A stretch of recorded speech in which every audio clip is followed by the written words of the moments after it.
we're going to get started here on Genealogy 101. And genealogy is the story of you and your ancestors. It's more than just recording names and dates and places, but it's your family story. So everybody has stories that deserve to be remembered.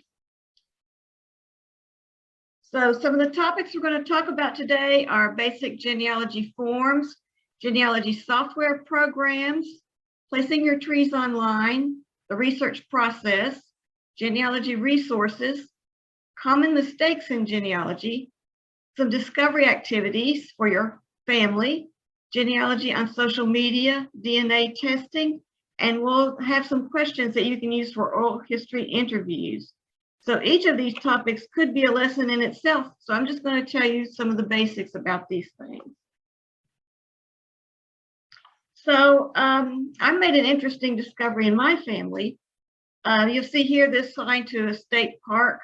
Jenny Wiley, who this state park is named for, is actually Virginia Sellards in my tree.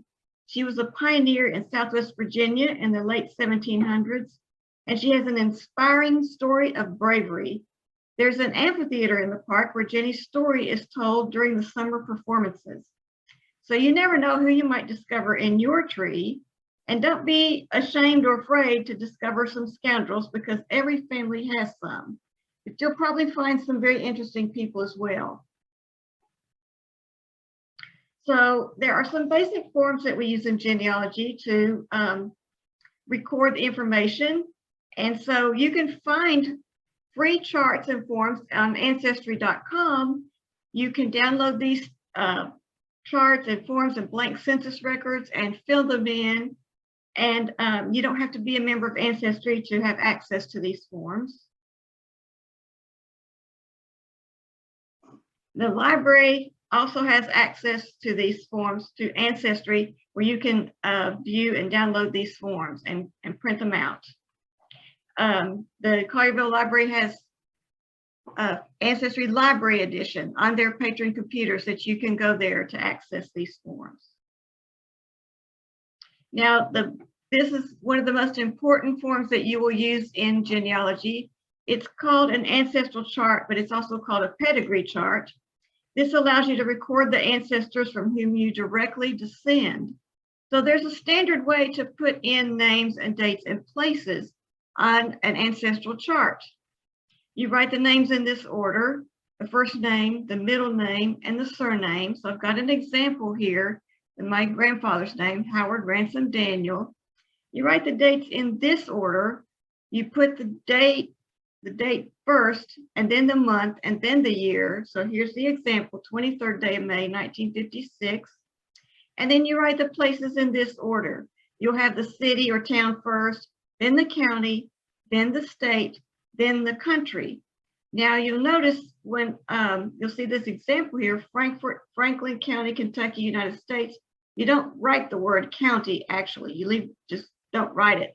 It's just a given that the second part of this is going to be the county. Sometimes if you don't know the city name, the county may show up first in this, but this is the standardized way to write this on your forms. So these rules apply whether you are filling out a paper form or if you have a software program, you still use this standardized way. The family group sheet is to record each family with the husband, wife, and children listed and information about each individual. This enables you to compile and connect your families. Now, you record all the spouses' names on a family group sheet, even if no children were born to the marriage. For a woman who has been married more than once, try to find her maiden name instead of using a married name that she went by. If you don't know her maiden name, just leave her surname blank. You might find her maiden name at some point in the future. So for any person who's been married more than once and had children with each spouse, a separate sheet needs to be completed for each relationship, even if the couple wasn't married. The family group sheet is not necessary for anyone who has never married and had no children. That person will just be shown on a family group sheet as a child If they haven't married or had children, there's no need to, fill out a family group sheet as an adult for them. So you need to record where the person is buried if you know that information. Sometimes people are cremated and their ashes are kept by relatives. Just record that the person was cremated and who has their ashes in their possession.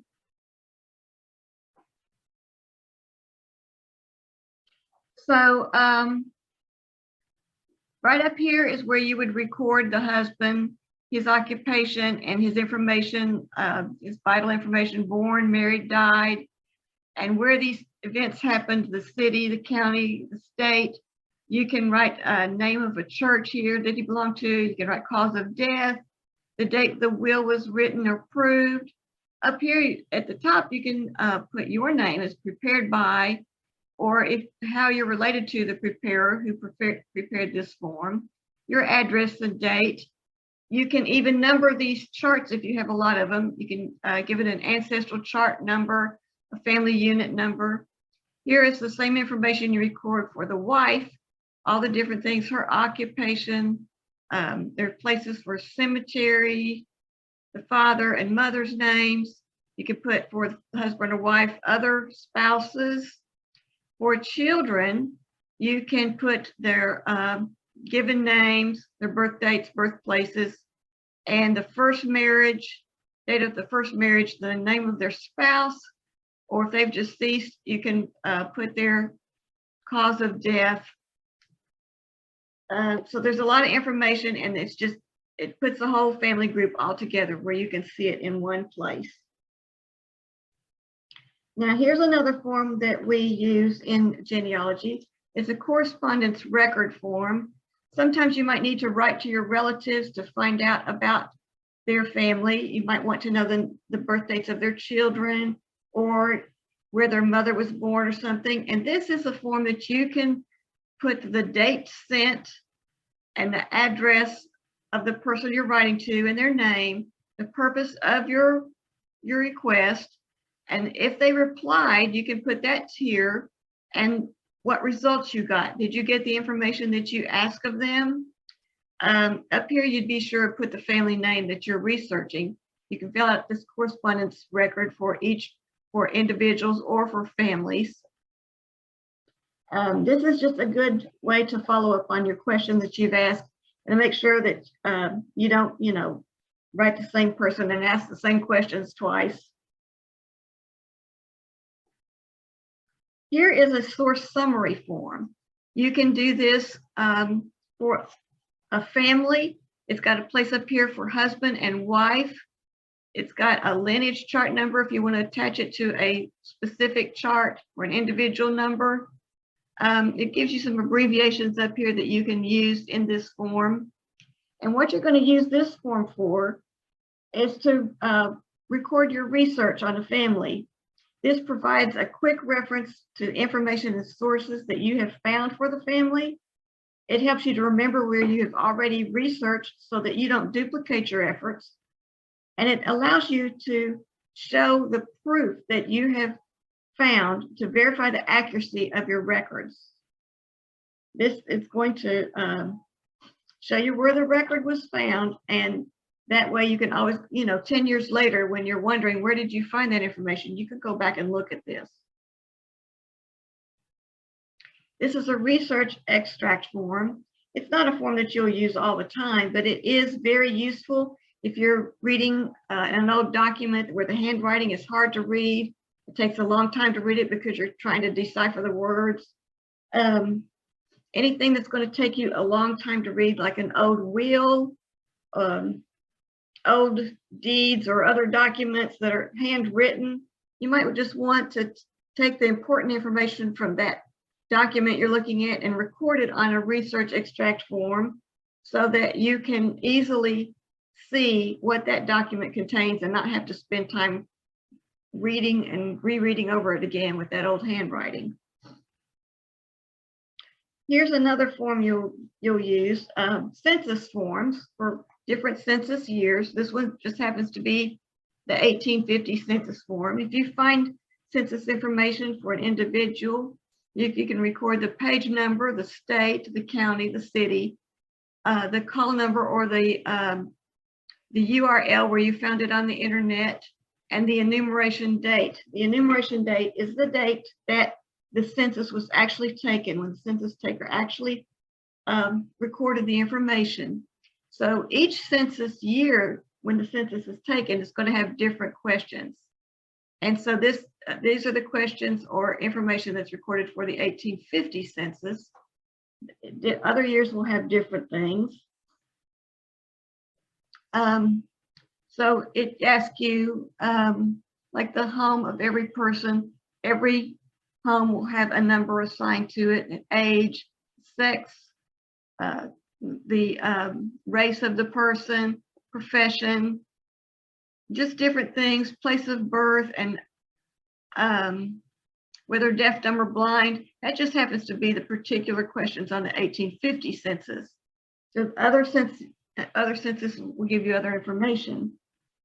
So all these blank forms for these census records are available for you to print out on Ancestry.com, and you can fill them in. And then you record what you find on each census for each person. Another good reason that you might want to have a blank form is if you're looking online at a census record, you might not be able to see the headings of the columns, especially on the older census records, so like the 1790 and different ones. And even on the more recent records, you can't sometimes read the heading columns. And if you have a blank census form in front of you, then you will know what you're looking at in the different columns. Now, when you gather some information, you're going to want to organize what you find. You might collect notes or letters or documents or pictures or maps or digital records and other kinds of records. You can decide how you want to organize and keep your materials.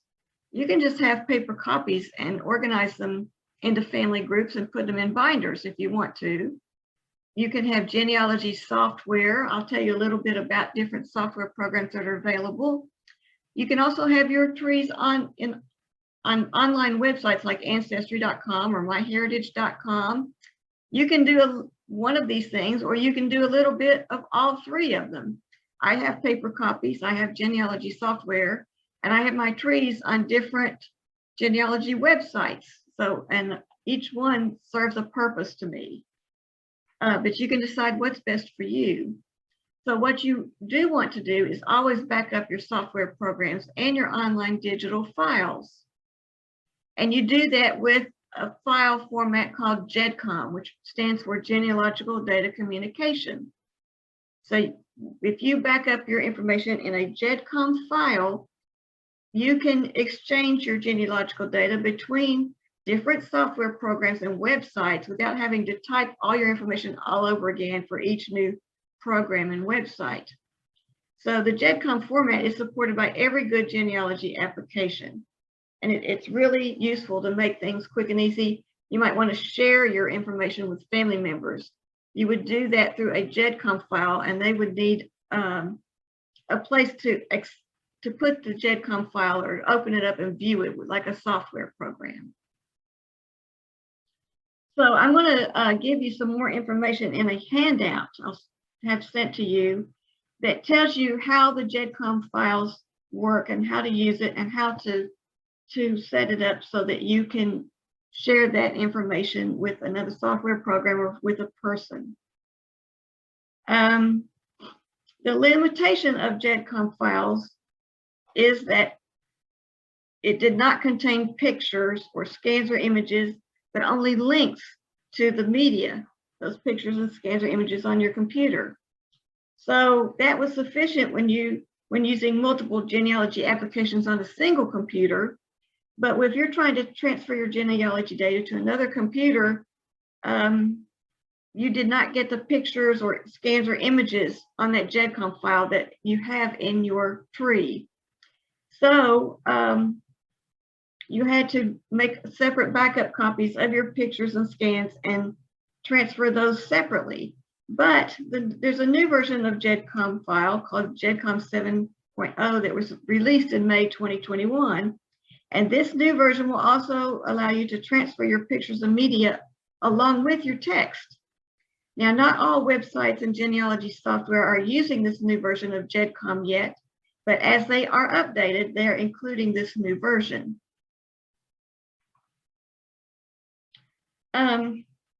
We're going to talk about some genealogy software programs. Now, some advantages to using a genealogy software program. All those blank forms that I just told you about that you could download and print out and fill in the information, your genealogy software program can replace all of those things. It makes it so much easier to use a software program because you can just type in information one time, then you can show your information in different ways, in different charts and things without having to type it all over again. It just takes the information that you've already put in and shows you different things on your software program. You can also attach photos, notes, and documents. Those things can show up in your charts and different ways that you want to present your data. So you can customize how you want to organize your data with a variety of charts. The software program will help you in citing your sources. If you don't know how to do that, it will help you. You can also standardize your place names, like I showed you in the other form where we standardize the place name with the city, the county, then the state and the country name.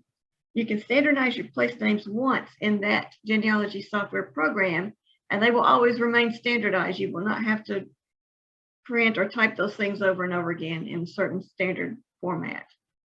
You can also show ancestors' locations on maps.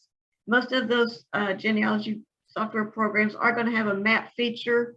They will take the information that you have typed in about where your ancestors' events happened, and they will show you on a map where those places are.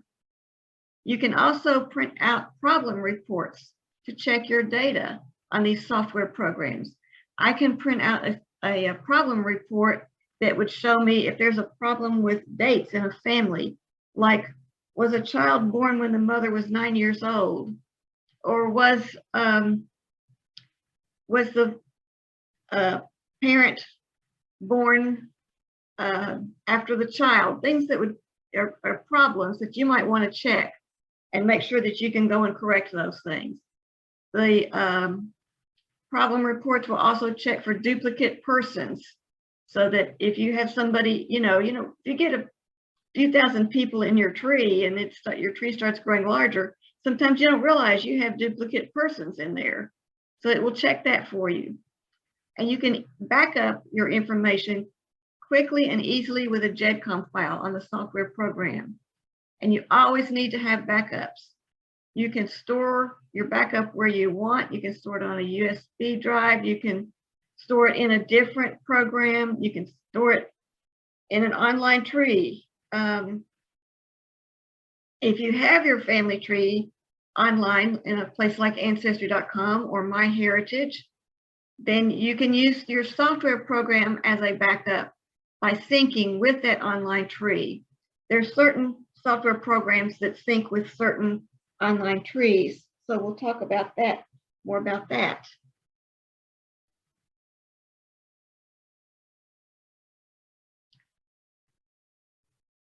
So for some reason, I've got a blank space there where I should have something about genealogy software programs, but I'll go ahead and tell you this. So it's best to purchase a good quality software program and get it from the company websites. If you go to some place like Ancestry.com and try to purchase a software program and download it from there, you may be getting old programs that don't support modern GEDCOM file formats.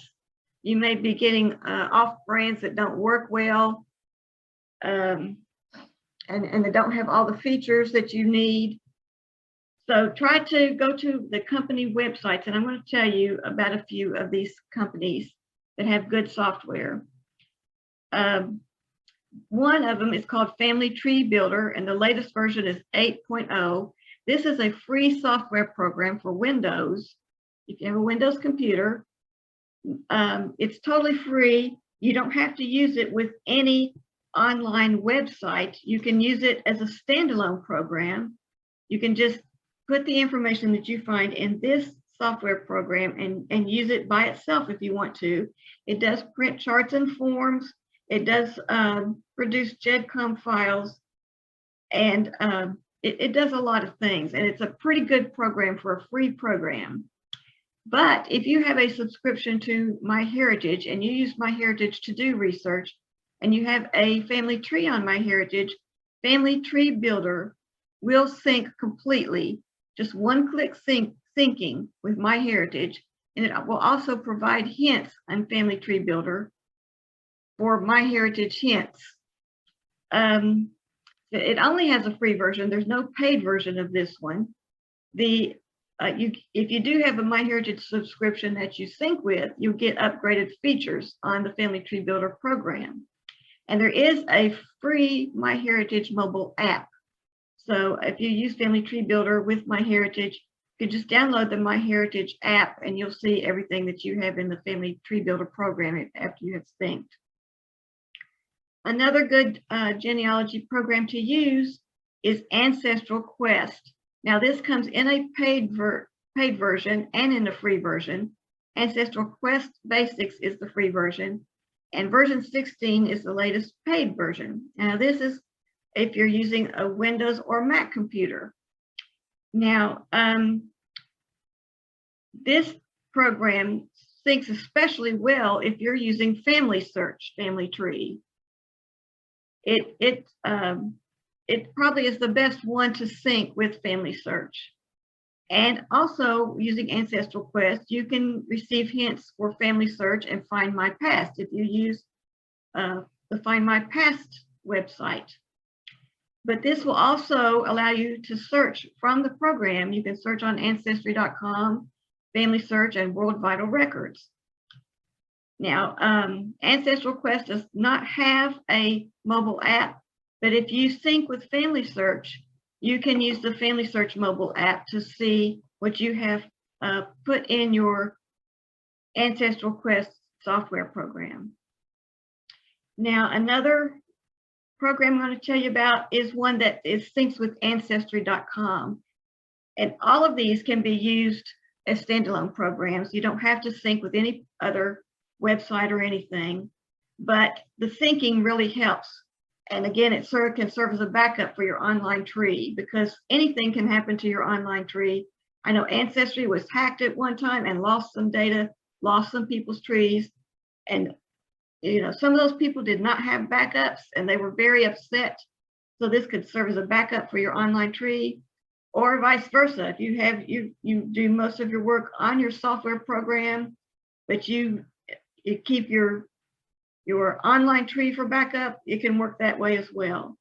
But Family Tree Maker is the most expensive program. There's not a free version. It's most expensive because it is the only software that fully syncs with Ancestry.com. And it's very valuable just for that reason. So there is a free Ancestry.com mobile app.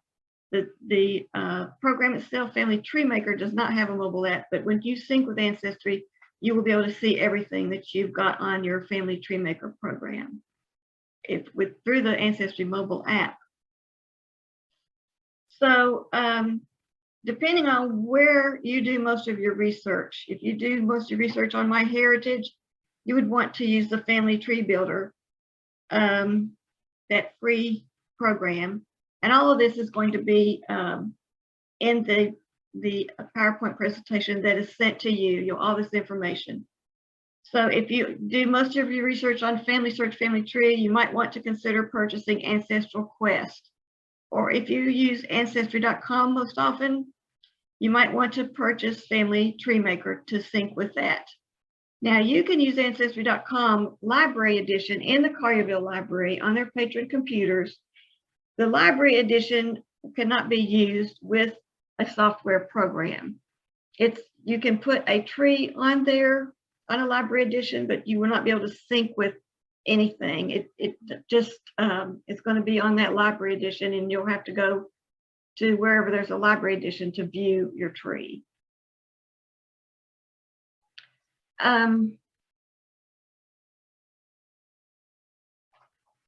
Now, I'm going to show you an example of some of the charts that you can print out from a software program. We saw the family group record before when I was showing you blank forms, but your software program, if you decide to use one, once you print the information or type the information in at one time, it can print a variety of charts and forms and different ways to look at information, descendancy charts and things like that. So here's one that I printed from my Ancestral Quest software. And this is just a family group record of my grandfather showing my grandfather and his vital information, his wife, his parents, and they just had 2 children. So it shows the children there. So this is just an example of something you can print from a software program. And another example is an ancestral chart. This is an ancestral chart of my father's family where I could add pictures. I can decide what kind of information I want to show up on this chart. And so that I made this from my Family Tree Maker software. Now you might want to place your tree online on some of these programs we've talked about. There are 4 major genealogy programs that you can place your tree or build your tree. The first one and the most popular and the most valuable, in my opinion, is Ancestry.com. They do have a free 14-day trial. They have a free limited account that's, goes beyond 14 days. The limited account just doesn't show you all the images that the full paid Ancestry version has. The limited account may show you some free collections that you can attach to your person in the tree, but it tells you that the record is actually there, but won't actually show you the record on some of the things that are not in the free collections. So Ancestry has several subscription plans covering different parts of the world. You can get one for Australia or Canada. You can get a subscription that just shows you all the different parts of the world. It's the world subscription. Ancestry.com does have a mobile app that you can use, and it has 27 billion international records at the last check that I saw. It's a great resource. FamilySearch.org is totally free. There's no subscription charge at all. It is the largest free genealogy website online. And instead of having your own separate individual tree like Ancestry has, FamilySearch has a collaborative family tree where anyone who signs up to FamilySearch can work on that tree. So if you place information on that tree, just be aware that someone can come in and change what you put. They might change dates, they might change locations, they might change family names, but you can always see what changes are made. There's a list of changes there. You can see what changes were made, who made the change. You can be notified if somebody made a change to someone that's in your family, and you can go back and reverse the change if you want to, and you put a reason why you do that, why you reverse the change, or why you think information that they put on FamilySearch was not correct. FamilySearch does have a mobile app. They have about 5.7 billion international records in their collection. Find My Past is a great site also. There is a free 14-day trial. Like Ancestry, there is a free limited account. You'll be able to see some records, but most of the records are under the subscriptions. They have tiered subscriptions covering parts of United Kingdom, Australia, Irish and North American records. They do have a mobile app, and they have about 4 billion international records. MyHeritage.com also has a free 14-day trial. They have a free limited account, but you can only add no more than 250 people to that account. And they also limit your storage space. There's a limit to how many documents and things you can attach to those people in your tree. 500 megabytes. They do have a mobile app at MyHeritage. They have about 12 billion international records. All of these sites will give you hints for people in your tree. Hints like there may be census records available for that person, or marriage record, or some other kind of record that might fit your person, and you just pull up the hint and look at the hint and see if it is a match for your person, and you can attach it to that person in your tree. Some other places you might want to put your tree online are RootsWeb World Connect, which is free. We Relate is a free collaborative tree. Genie, the basic version is free. Tribal Pages is free up to 10 megabytes. And WikiTree is a free collaborative tree. So now we're going to talk about how do you begin your research when you start your genealogy. So first you want to identify what you already know about your family. You can just get one of these blank ancestor charts and family group sheets and fill it out for your immediate family, parents, siblings, and grandparents.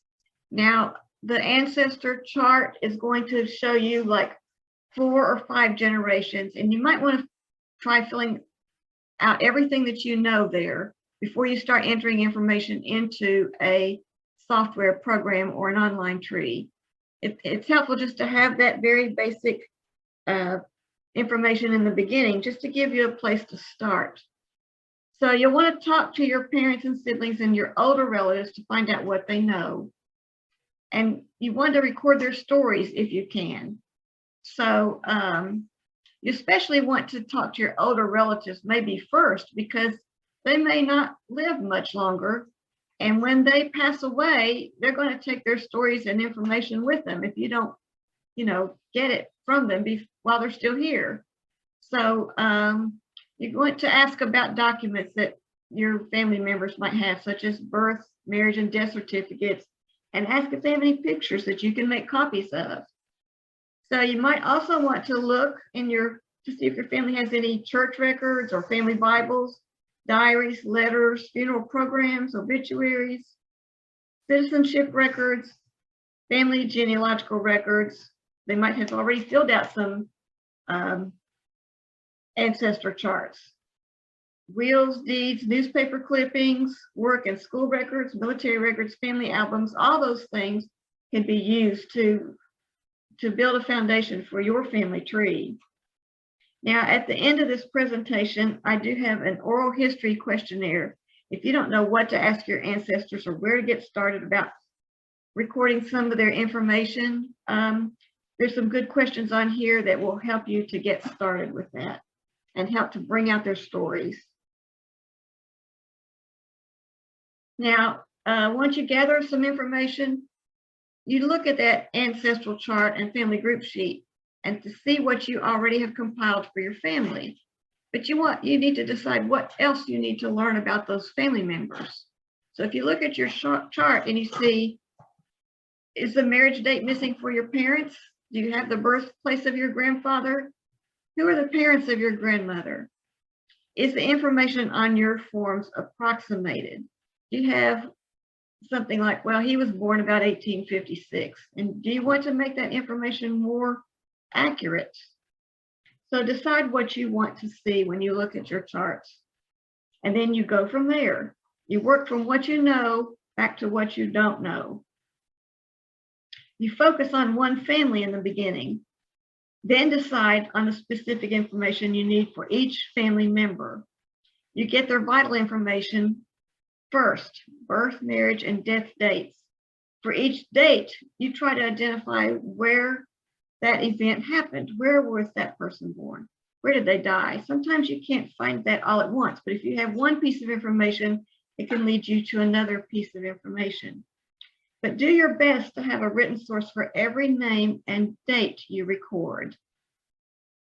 You might make some working sheets where you write down information where you might have possibilities of a name and date being correct, but you're not certain. that could just be a working sheet that you can work with. And when you have that information that you find that is accurate, then you can go ahead and put it in your tree. So once you have the dates and places for people, it will be much easier to match other types of records to them.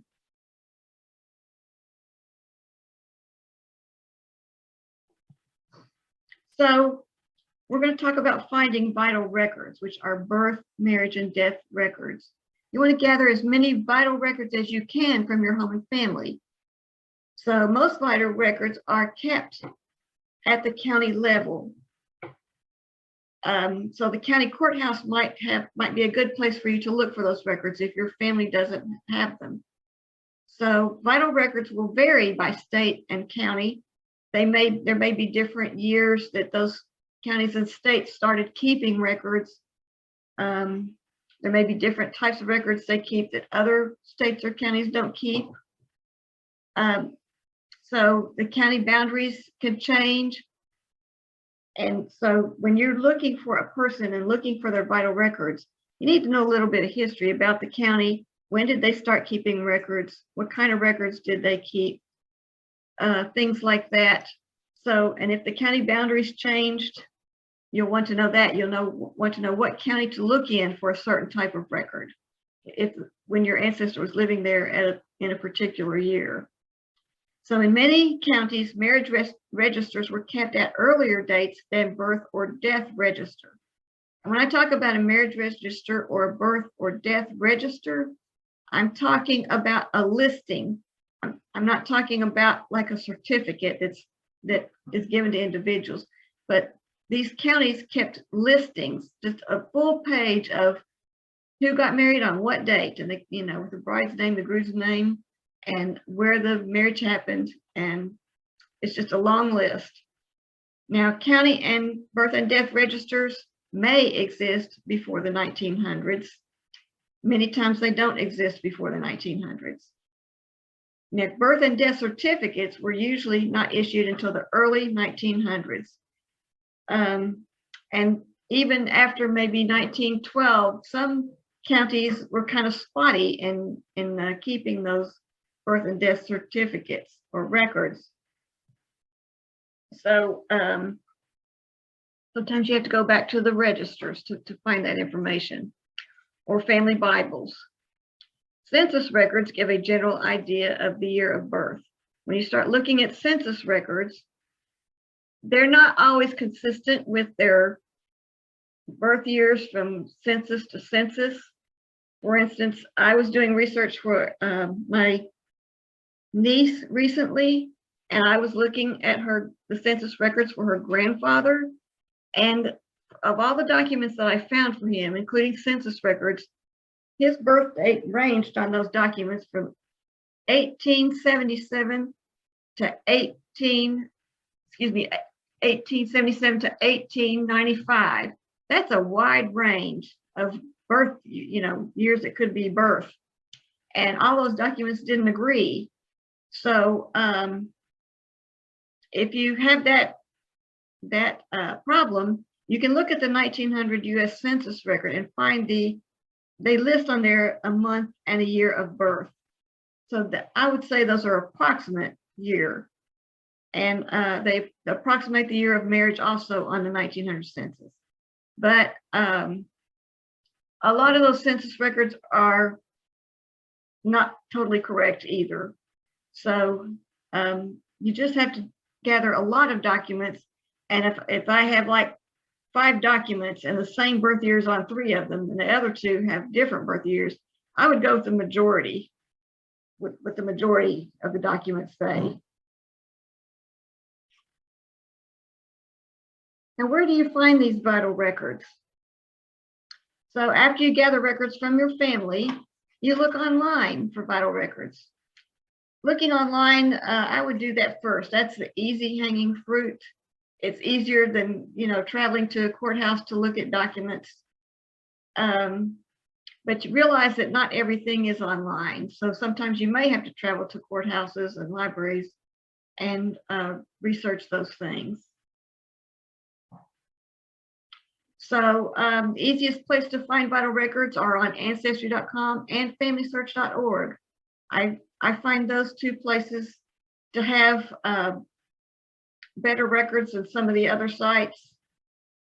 And of course, Ancestry has the most records. That's where you're going to find the most.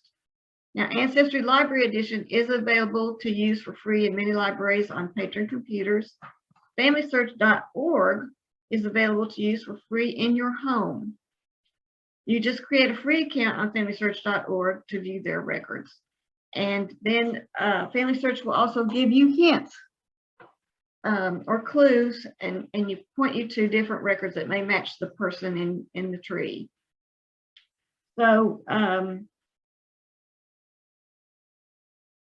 when you find a record online, it's always good to look at the original image if one is available. Now, on these main genealogy sites, you're going to see transcribed, the original image has been transcribed where you can read it easier. It's good to look at the transcribed record, and that's usually what you're shown first. But if there's original image on there that goes with that transcription, you want to look at the original image, because transcriptions sometimes have errors in them, or they may not contain all the information that the original record has, or something could be, a date could be transcribed incorrectly or something. So there are strategies for searching online records. And so I will be teaching an Ancestry class in February to talk about some of those strategies. I'll be teaching a Heritage Quest and Fold 3 classes in March. Heritage Quest and Fold 3 are two other genealogy websites that are available at the Collierville Library on their patron computers. There'll also be an African American genealogy class in person and a DNA class at the Collierville Library. Just check the event calendar or call them to find out when those are available. Now, about finding census records, Ancestry.com or Ancestry Library Edition and FamilySearch are great places to find census records. There are other places that have them as well, but I find Ancestry and FamilySearch are most useful. The United States censuses are kept at the federal level and then organized by state. The first US Census was taken in 1790, and then censuses have been taken every 10 years since then. Most of the 1890 census was ruined by smoke and water in a fire in 1921. And that's really hard when you find somebody in 1880 census and you want to see the next one, but you can't. You have to jump to the 1900 census because you might find a family in the 1880 census where several children are listed, and then you can't find them in 1900. If you just had that 1890 census, you might find out what happened to them. But unfortunately, that census, almost all of it was ruined. Sometimes Ancestry has alternates or other records that you can look at in place of the 1890 census or some records. They might use tax records as an alternate, and they may suggest that, because you don't have the 1890 census to look at. But that's not true for every census page that was in 1890. It may work for some things you're looking for. The National Archive releases census records to the public 72 years after Census Day. This is for privacy reasons. The last census that was released was the 1940 census in April 2012. The 1950 census will be released in April 2022. So we're looking forward to that this April, the 1950 census to be released. I remember when the 1940 census was released, the National Archives released this census to FamilySearch and to Ancestry, but nothing was indexed. All they released were the original records, handwritten records. And so it took several months for those records to be indexed so that you could search for them on FamilySearch and Ancestry. Although you did have the option to search page by page through the original records, You could not put in a name and just, have the site search for you. So in 2012, Ancestry and Family Search had a number of volunteers, actually millions of volunteers, to look at those records and transcribe them and create an index. This was expected to take about 2 years for the index to be created, but there were so many people who volunteered to do this indexing that it was done in about 4 or 5 months. And so we expect the 1950 census to be done that quickly or even quicker with a number of volunteers that will probably help out. So you want to try to find your ancestor in each census that was taken in his or her lifetime. Start with the most recent census and work backwards. That's the easiest way to do it. And you can search census records on Ancestry and Family Search. Those are the 2 places I recommend. Now, when you're looking at census records, just be aware that census takers make mistakes. Census takers would go from house to house asking questions. If the adults weren't home, they may have asked one of the older children for information. If the whole family wasn't home when the census taker came by, they might ask a neighbor for information on that family. And so you can see some of the information might not be correct. Census records do have errors. Some people in the older census records didn't even know really when their birthday was. They weren't sure what year or what month. They didn't have birth certificates. And, it's particularly people who became free after slavery. They may not have an idea when they were born, or they're just guessing. And that's why I think that the research that I did recently on the person who had documents dated birth from 1877 to 1895, I don't think he really knew when his birthday was. Also, census takers kind of spelled names the way they wanted to. They just didn't take the time to ask, how do you spell that? They just wrote it down. So you're going to find names spelled all kinds of ways on census records. So you have to keep an open mind about that. Now, census records have a lot of clues where you can use that information to find more information elsewhere. So that's a whole class on, finding clues in census records. And I can't tell you all those things right now, but just be aware and look for clues. Can you look at some other kind of document, other places you can look where a census record will give you a clue about something. It's helpful to have the blank census forms available when you're viewing census records, again, to see the headings so that you know what is in that column that you're looking at.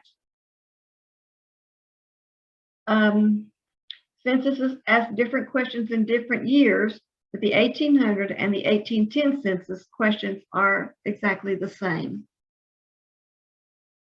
Now, I showed you an 1850 U.S. Census form there. The 1800 census is significant because this is the first census that was taken where all the members of the family were included on the census record.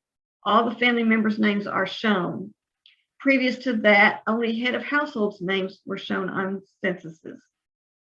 So if you're looking for a wife or children for any family, you want to start with or just realize that the 1850 census is the earliest census you can see that on. Another significant census year is the 1880 census, and it is significant because it is the first one to document the relationship between the head of household and each person listed in the home.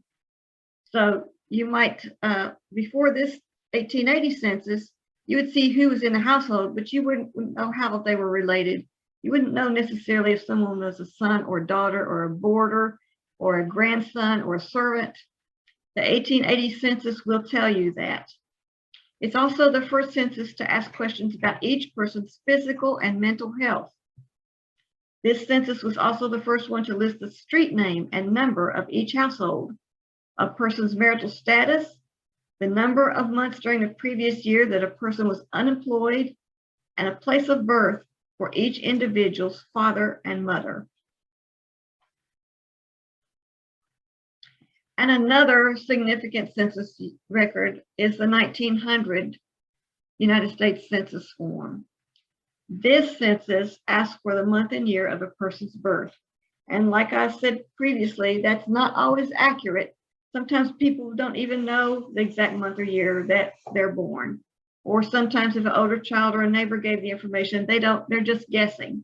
But still, if you have no other sources for a person's birth information, this census will give you a close estimate of when that person was born. And sometimes they get it right, the exact time. So it's not uncommon for the birth information on the census to be wrong when compared to an individual's birth or death record. Now, there are a few different reasons for this that I don't have time to talk about, but I would, if I had to choose between a census record, the birth year on a census record, or the birth year or death year on a birth or death certificate or register, I would choose the birth or death certificate or register to be more accurate. That may not be always the case 100% of the time, but generally the census is going to be less accurate than those other records. This is also the first census to ask how many years the people have been married, and it's the first census to ask how many children a woman had and how many of those children were still living. So one thing you need to do when you're researching is to know the county history. So you're going to want to learn the date when the county was organized and the dates and locations of the county boundary changes, so you know in which county to look for records. I had an ancestor in Virginia that lived in 3 counties, but he never moved. It's just the county boundaries changed. And I have to look for records of him in 3 different counties, depending on what year the event happened that I'm looking for. So you need to learn the year that the county began keeping various vital records. If they didn't keep birth, death, or marriage records in 1905, then you don't even need to look for them because they're not there. Learn if there have been any courthouse disasters that destroyed records in that county. Learn if any cemeteries have been relocated because of new roads or dams. Learn who the early settlers were because they may be related to you, or they may have married into your family.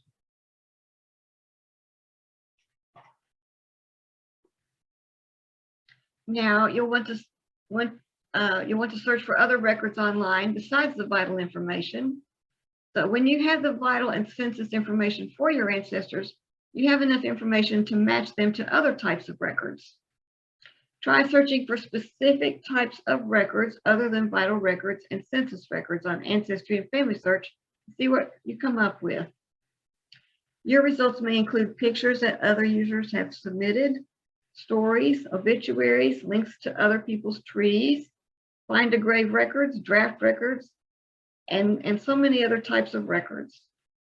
So Ancestry and Family Search do have some of the same records, like census records, but they also have unique collections also. So don't just try one site to search for your records, try other sites as well.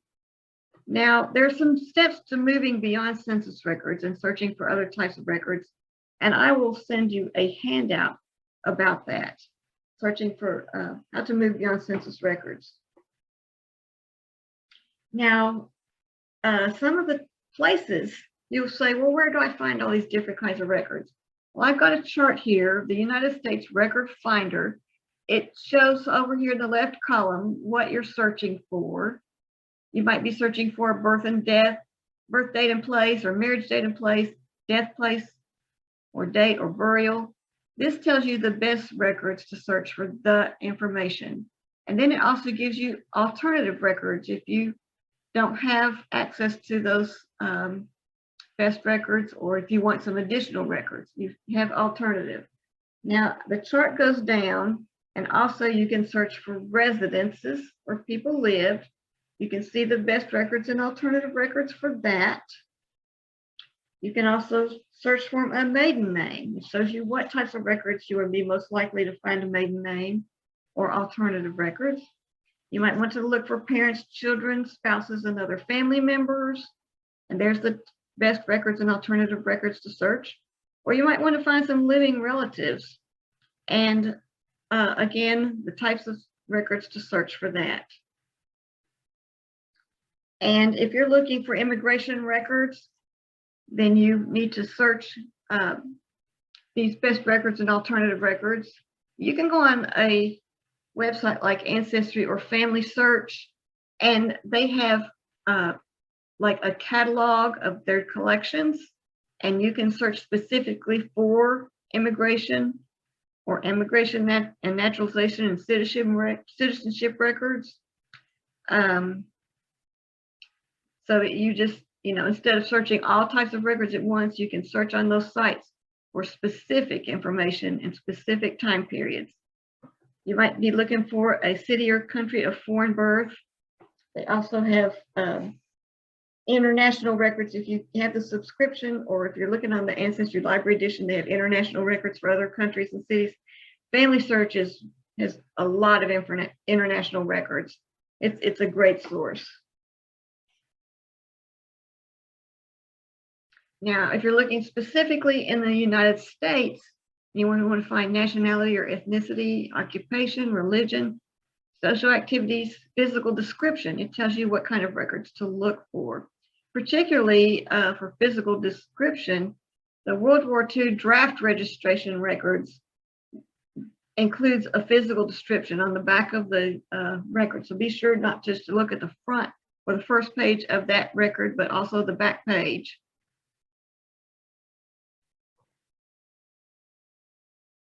Now, when you find these records, you're going to need to make some notes and keep your sources of where you find information. So a source is whatever you use to get your information, whether it's a book, a database, an oral history, a letter. There are two types of source records: original sources. They're sometimes called primary sources. That's the first recording of a record, usually recorded near the time of the event. For example, birth or death record, they're usually recorded, at the time of birth or death or very close to that time. A deed, a land grant, a census record, a family Bible. There are also derivative sources that are sometimes called secondary sources. This is a record made from an original source or another derivative source. Examples might be if you find a book of marriage abstracts that are copied from the original marriage register in the county courthouse. So the best sources are original records. There are mistakes on original records, such as my husband's birth certificate spells his first name incorrectly, but these original records can be more accurate than the derivative sources. But the derivative sources can also be very useful, but there just is a chance that errors can creep in when that information is transcribed from an original record to a secondary record. You want to think about, was the information copied correctly? Was any information omitted from the original record? Were typos made when compiling the information? Derivative sources always come from somewhere else. There is something else to look at. Where did it come from? Try finding the original source. That can yield more information. Now, once you find these source records, you will want to cite these source records. You will make a record of where you found these records and what that actual source contains. So you want to cite your record in the order that is given for each source. For instance, for a book, you will want to cite your source with the information in this order. First the author, then the book title, then the place of publication, then the publisher, then the date of publication, and the page number if appropriate. For a journal, you would want to list the author first, the article title, then the journal title, the date of publication, and the page number. And so it tells you also here for a newspaper, a website, or an interview, how to cite your source records. Now, Ancestry and Family Search, when you find sources for your ancestors on those sites and other genealogy websites, they provide ready-made citations. You don't have to write all this down and in this order. When you find a source on those sites and attach it to a person in your tree, those sources are already cited correctly. Now, genealogy software programs also provide help with creating citations. And for scholarly citations, there is a book called Evidence Explained by Elizabeth Schoen Mills. It's available at the Germantown Regional History and Genealogy Center if you want to cite scholarly citations. Now we're going to talk about some genealogy resources that are available for you to use. One great resource is the Family Search Research Wiki. It's on the Family Search website. It's a great resource. It is absolutely free. It's an online genealogical guide created and maintained by Family Search, which is a nonprofit organization. It has links to genealogy databases, websites, and other resources. It has links to research strategies and gives you guidance to assist you in your search. There are articles that are included are locality pages for countries around the world, states and counties around the world. They include topic pages that include pertinent genealogy record types explaining how to use records, what it contains and how to find it. So here is the website, URL address if you want to search the Family Search Wiki. So if I can go on a Family Search Wiki and I can look up Shelby County, I can see places in Shelby County that have genealogical records. I can see when the county was formed. I can see any county boundary changes. I can see a map of the county. I can see all kinds of things. I can see, it gives me links to online county sources that might have genealogy information. It gives me all kinds of information just about Shelby County or any other county. I can look up the state of Tennessee, where it will show me a listing of Tennessee periodicals I can search. It will show me Tennessee migration routes, all kinds of things. I can look up topics in the wiki that I can look up about U.S. land records if I wanted to search for land records. I can learn about adoption, searching for adoption records. There's a date calculator in the wiki. I can learn about where to find genealogy social media. I can learn about African American, Native American research. I can find maps in the wiki, such as I can look at the map of Tennessee or other locations. And the Family Search Wiki covers the world. There may be more about United States resources, but it covers the world. And depending on how much genealogy information each country has produced to put online, you know, the wiki can be a small article or it can be large, just depending on what's out there. So if you have family, if you have ancestors in Shelby County, here are some resources that you can go to in Shelby County to find some information. The Collierville Birch Library has Ancestry Library Edition, Fold 3, which is a military database, and Heritage Quest, which is like Ancestry Light. Now, the Germantown Regional History and Genealogy Center is in Germantown on Poplar Pike. It's a branch of the Germantown Library. The Germantown Regional History Genealogy Center is a branch library with more than 16,000 volumes, all kinds of records and books and maps. The patron computers there have many, many different kinds of databases that are subscription databases that you can go there and research for free. There are helpful people there that can get you started or help you look for information. Also in the same building with the Germantown Regional History and Genealogy Center is the Tennessee Genealogical Society. That society, they put on classes. They will do research for people. They publish a magazine. They're also very helpful. To be in class that the Tennessee Genealogical Society is producing, you do need to be a member. If you're not a member, there's a $5 charge to attend their classes, but they're extremely helpful. They have at least a couple of classes a week. If you go to their website, you can see their event calendar and see what's coming up. It's tngs.org. tngs.org. Now, the Church of Jesus Christ of Latter-day Saints has family history centers in their buildings. They're open specific times, so you can look on their website at churchofjesuschrist.org, or you can look at familysearch.org and find the locations of those family history centers. There's one on Walnut Grove Road in their church building, and there's one on Kirby Whitten Parkway.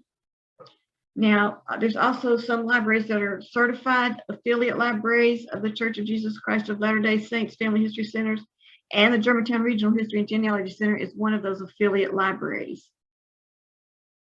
What that means, an affiliate library is certified to show information on family search that you might not be able to see at home because it's a restricted record.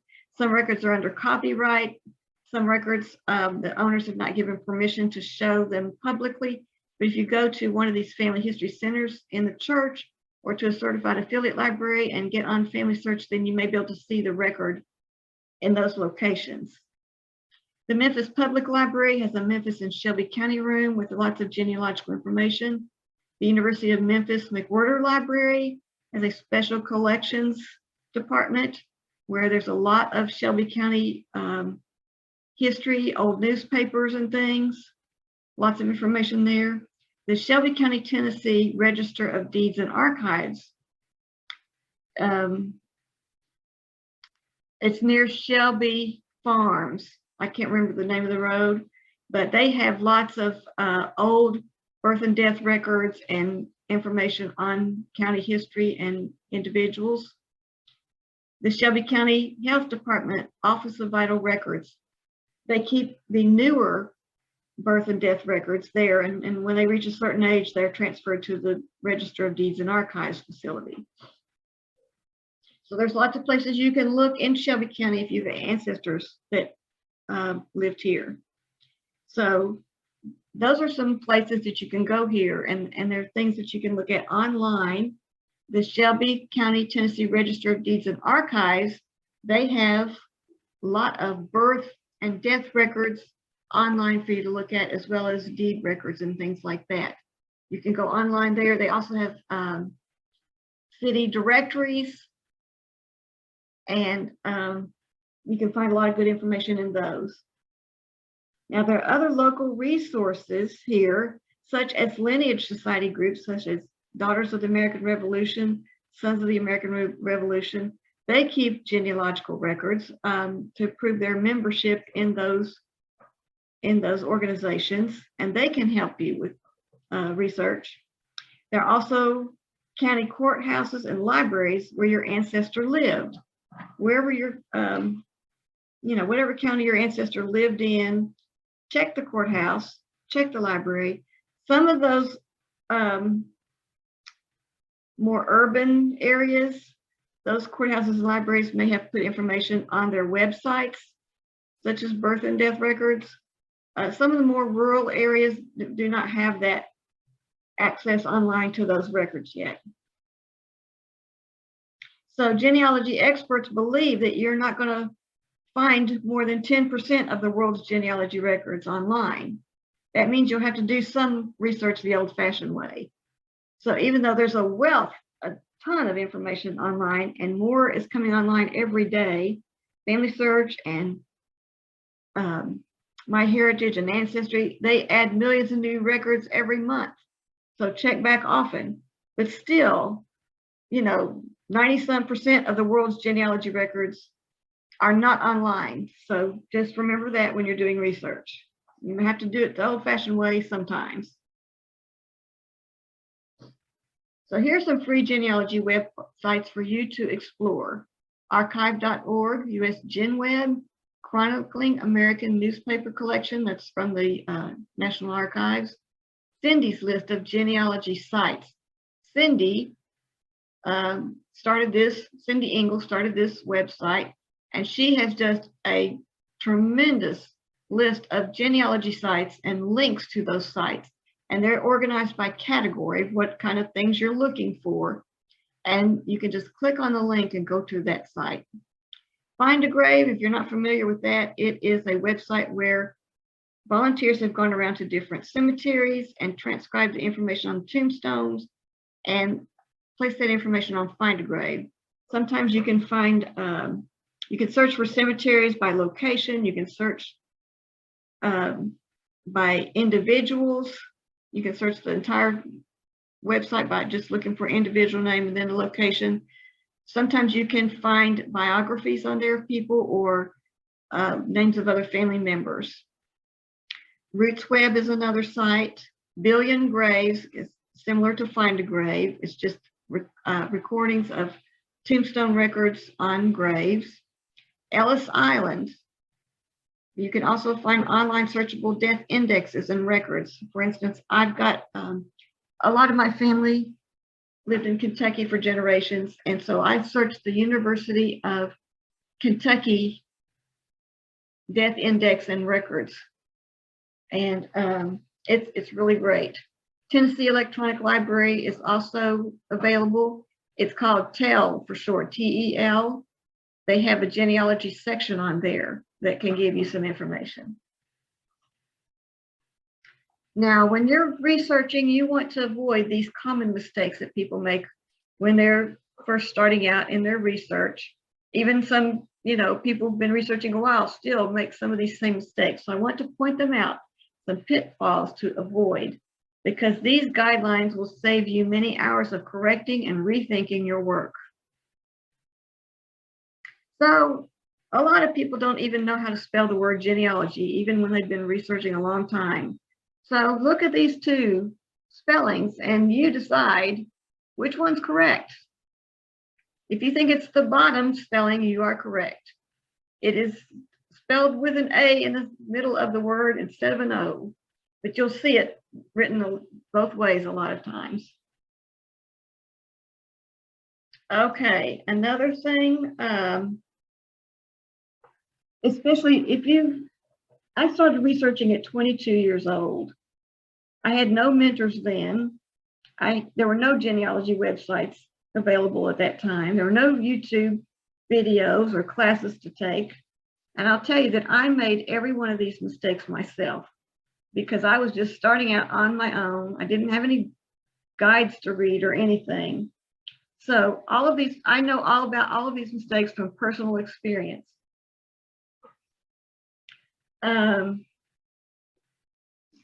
One thing is copying from other people's trees or adopting other people's trees as your own. Before you want to say that that's your tree, oh, those are my people, you're going to want to carefully check the records in other people's trees before adding them to your own. Some people have no sources listed at all for their information because they have just copied from somebody else's tree. And those are highly suspect trees, and they have a lot of errors in them. Anything that you add to your own tree, you're going to give a solid reason for the information you add to your own tree. So if you carefully check the records and the sources in other people's trees, and you see that what they have in their tree checks out with the sources, then you can, feel free to go ahead and add it to your tree, but just be very careful. You can use the information from other people's trees as clues that need further research. If they don't have sources, you can say, well, maybe they have some personal family papers or something with that information, but just use it as clues. If you get stuck somewhere and you can't go any further on a family line, look at somebody else's tree and see what they have, but be sure that they have it sourced properly or just take it as a clue and do that research yourself. So genealogy without proof is mythology. It truly is. I've seen so many errors in other people's trees. When you, if you accept information from other trees without checking the sources, that's just going to lead to wasting your time researching. You could end up researching the wrong family line. Now, every researcher's tree does have mistakes, including mine. I've got, 14,000 some names. When I first started out, I didn't check carefully. I didn't have access to a lot of sources. And so every once in a while, I'll still find mistakes that I have made, and I have to go back and correct them. So, but incorrect family trees are all over the internet, and they've perpetuated family fantasies. Sometimes trees have incorrect sources attached that are for a different person with the same name, so you have to be careful with that. I thought that I had a very unusual name in my family tree, Valentine Van Hoos.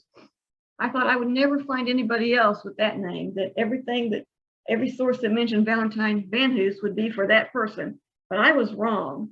There are other people named Valentine Van Hoos, about 5 of them I found. So be careful that you don't attach a source to the wrong person that's, got the same name.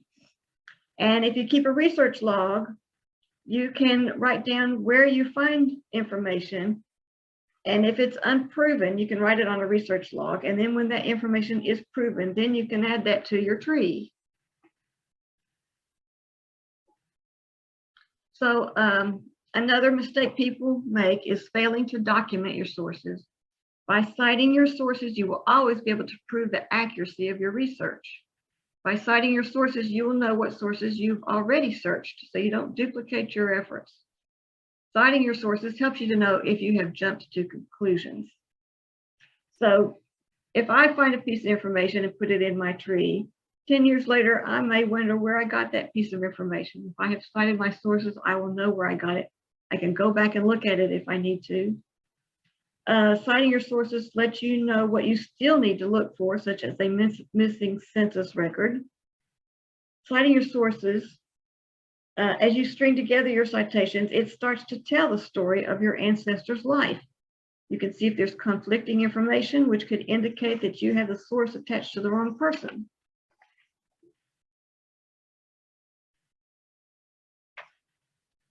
Another thing we don't want to do is fail to confirm information with multiple records. So I told you about how census records sometimes will have incorrect birth years. If you only have one census record for a person, you are going to, you'll have that one date to go by, but it may be incorrect. So try to find as many sources as you can on a person for birth, marriage, and death records. Look at multiple census records, look at tombstones, obituaries, lineage society application papers. So why might there be conflicting information on a record? Well, the informant that provided the information for each record could be mistaken. I've seen several death certificates where the informant didn't have accurate information. They might have gotten a parent's name wrong or something. Original record could be hard to read.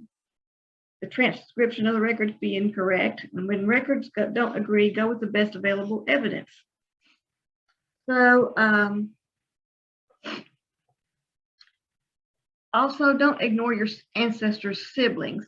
If you include siblings in the family tree, that helps to provide context to the story of your ancestor's life.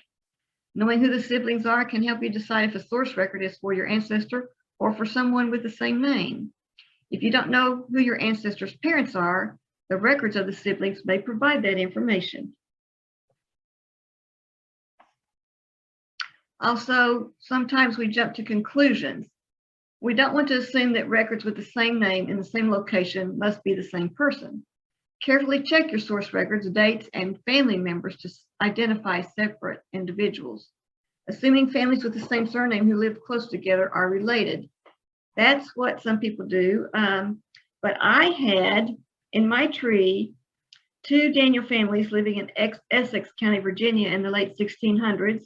The paper trail for these families was destroyed in the Civil War, but the DNA evidence shows that I am descended from one of these families.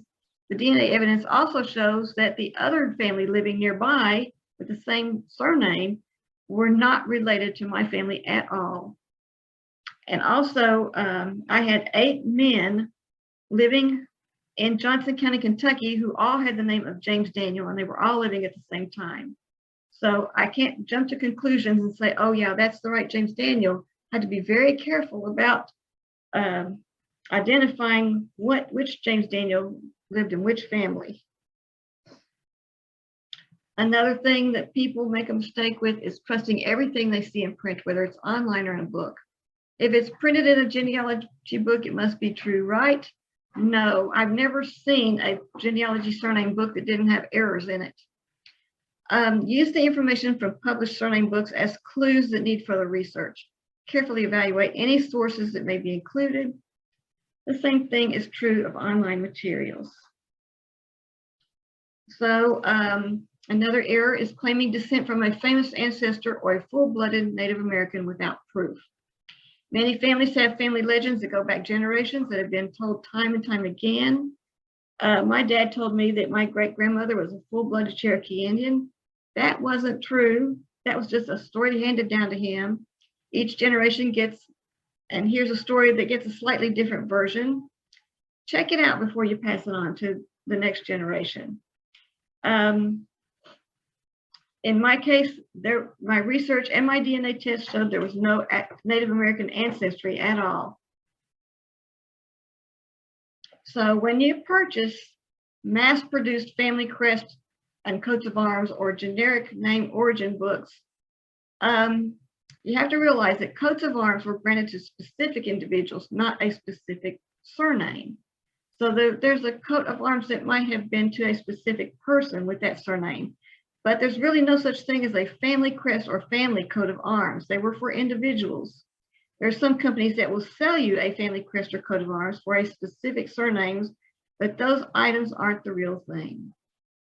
There are some books that are very generic and they're worthless for genealogy. They may say a family history of blank. Put in any kind of surname you want. Family history of blank in America. Some of those books just have names of people with that surname and they don't show any family groups or relationships.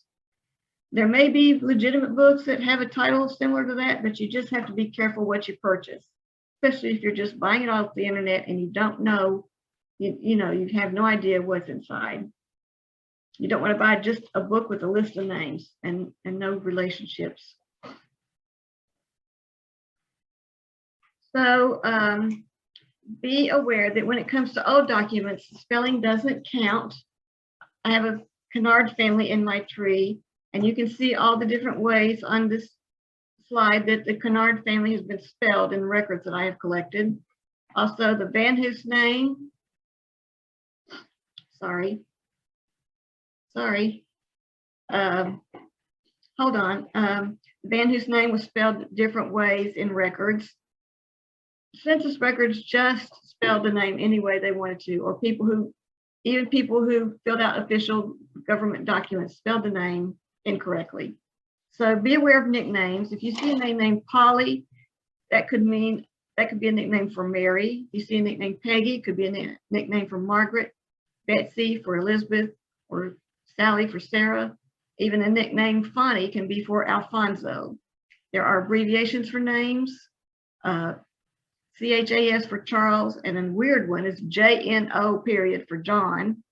And then George has a way to abbreviate, and even surnames have abbreviations. Like I have some pickle simmers in my family where on census records and documents, their name was just P' Simmer.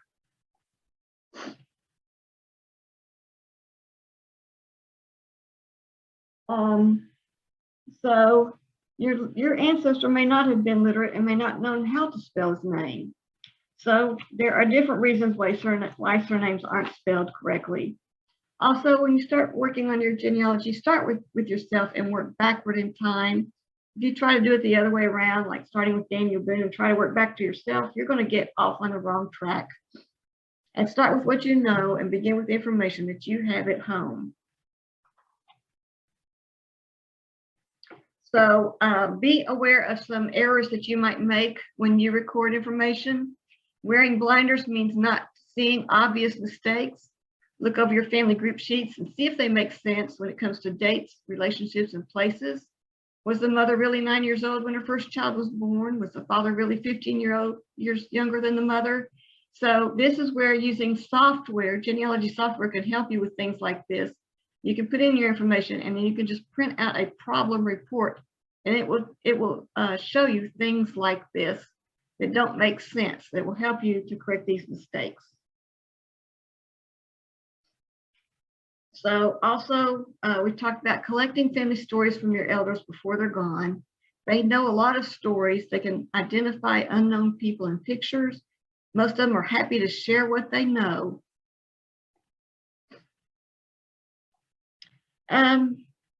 Also, we talked about looking at the original record. If you see a transcribed record on one of the genealogy sites, you want to look at the original census record or the vital records. They often have additional information, or you can see if any errors were made in the transcribed record. Also, being in a hurry, be cautious and deliberate in your search. And you can accomplish more in the long run by simply doing things the right way the first time. You don't have to continually correct or rethink your work, and you can feel confident that knowing if you share that information with someone that your research is going to be accurate.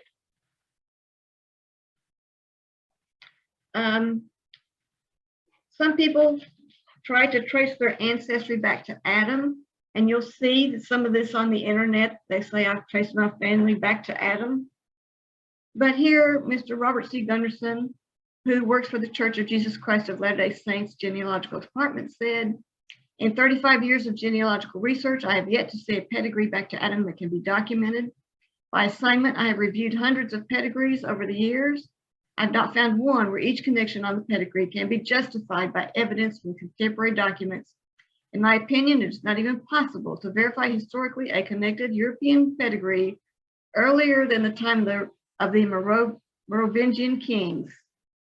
Every pedigree I have seen which attempts to bridge the gap between that time and the biblical pedigree appears to be based on questionable tradition or at worst plain fabrication. Generally, these pedigrees offer no evidences as to the origin of the information, or they cite a vague source. Okay, so I need to hurry up here, but I'm just going to show you that there are some discovery activities that you can participate in with your family. These can involve the whole family, and it's not all paperwork when you do your genealogy. You can do some fun things like mark your ancestors' home places on Google Earth, or make a recipe from country that your family came from. I've got a number of suggestions on here, and I'll be sending this to you, so I'm going to move on, but you can have some fun with your whole family connecting to your heritage. Now, there are some genealogy networking sites on the internet. Cindy's list of social networking sites. Facebook.com has groups and DNA groups and genealogical societies, all kinds of groups. Pinterest has social media collection for genealogy. Twitter and Instagram. These are all things where genealogists get together and share information. There are genealogy blogs. My favorite is Eastman's online genealogy newsletter. It tells you all kinds of information. Here's some other ones that are really good, that they not only give you places to look, they tell you about changes in ancestry or family search, or new things that are going to come online, new groups that are forming, things like that. Some of them tell you, like Lisa Louise Cook's Genealogy Gems tells you how to do some specific genealogy research.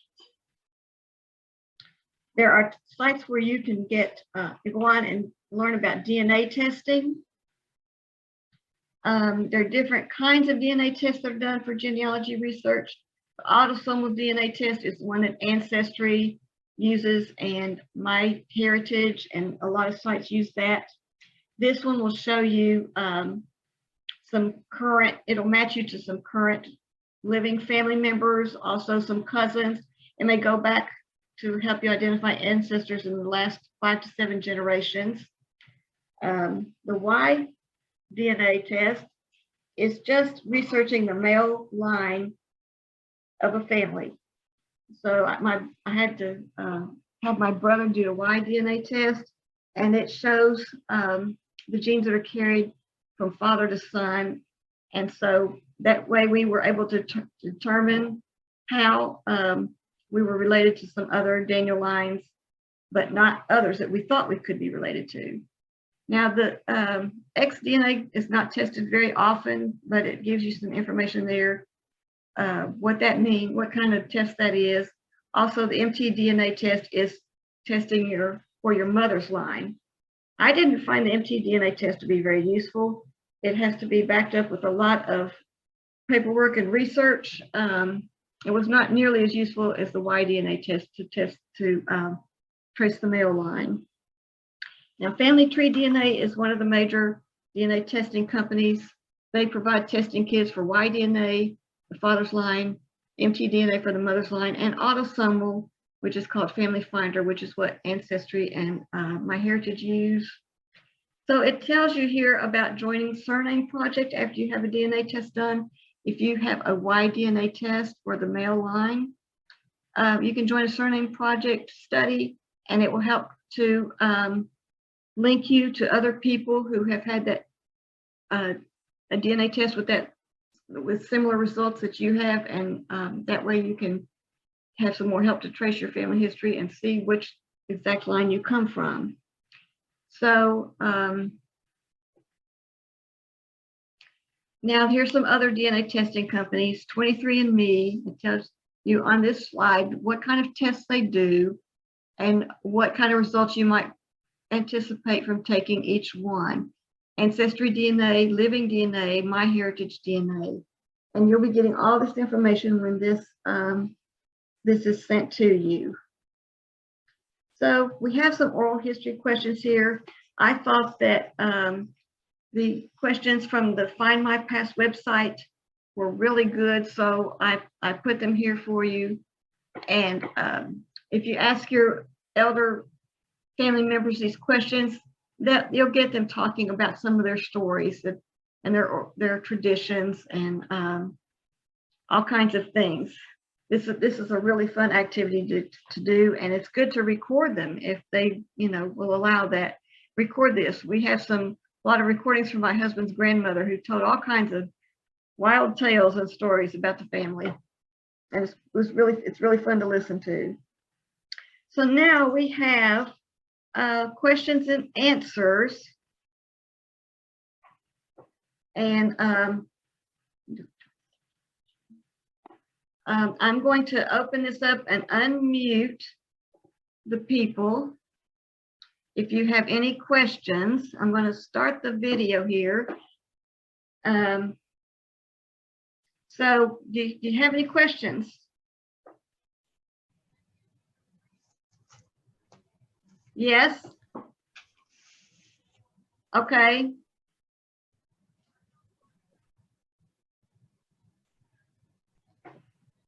Hold on a second. I can't hear you. Just a minute. Oh, if you all will unmute yourself, because I don't think I'm not hearing you. Okay.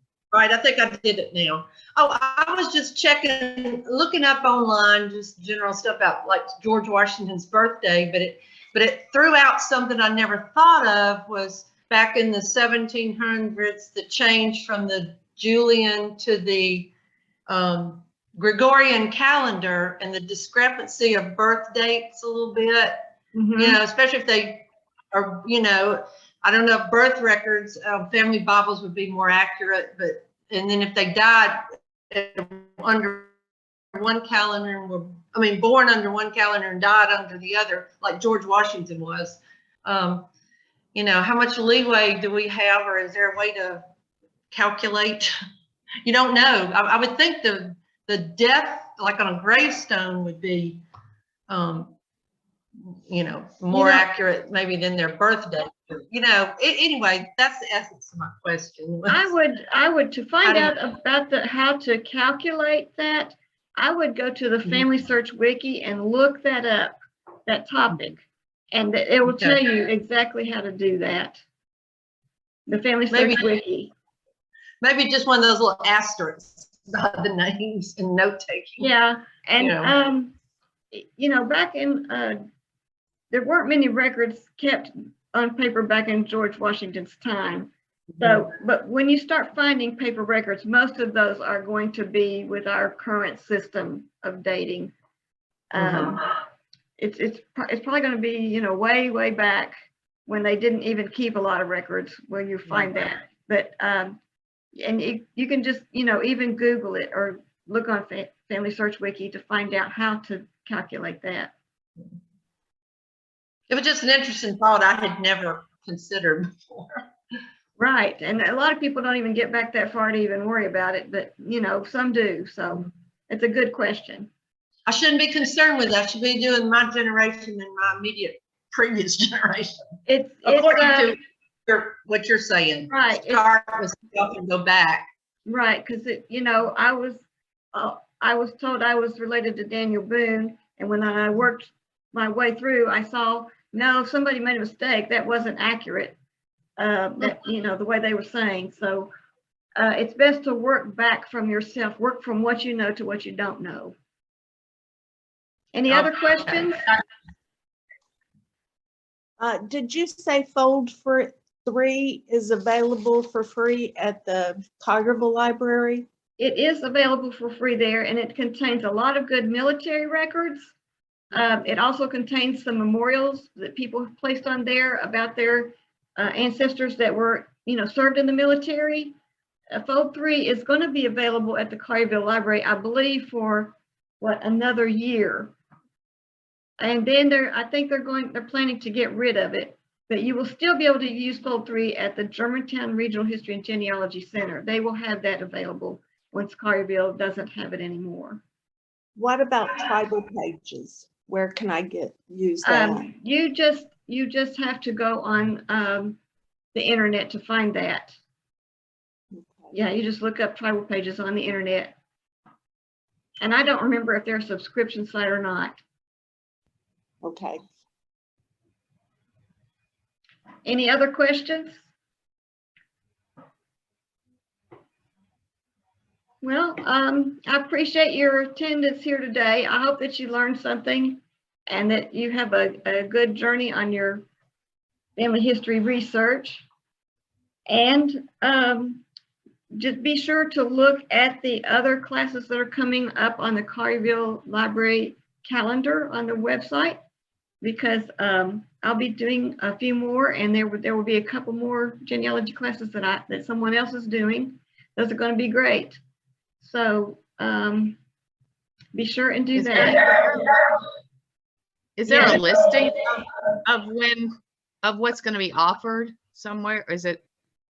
There's an event calendar. There's an event calendar on the Collierville Library website. Yeah, I've been on that. Okay. All right. And if you have any questions, you can call the Collierville Library, and they'll give you some information also. Okay. Okay. Thank you. You're welcome. Thank you. So you'll be emailing everything? Yes, I will. I'll give you this copy of this presentation, this PowerPoint presentation, and some notes and some additional handouts like how to use the GEDCOM files and how to get beyond searching the census records. So I'll send all that, you know, well, the Collierville Library will send all that to you. Okay. Thank you very much. You're welcome. Thank you for attending. Bye-bye. Bye. Bye. Goodbye.